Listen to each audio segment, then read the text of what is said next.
আমি এই প্রার্থনা করি সারা জীবন ভর,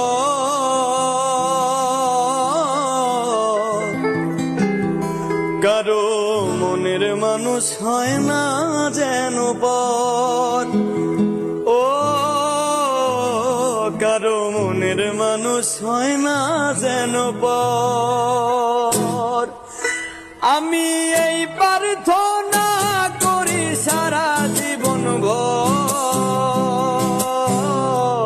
কারো মনের মানুষ হয় না যেন পর। ও কারো মনের মানুষ হয় না যেন পর। সেই কি ভীষণ যন্ত্রণায় আমি শুধু বুঝি, চোখ ভিজিয়ে চোখের জলে তারে শুধু খুঁজি। সেই কি ভীষণ যন্ত্রণায় আমি শুধু বুঝি, চোখ ভিজিয়ে চোখের জলে তারে শুধু খুঁজি। সেই যাতনা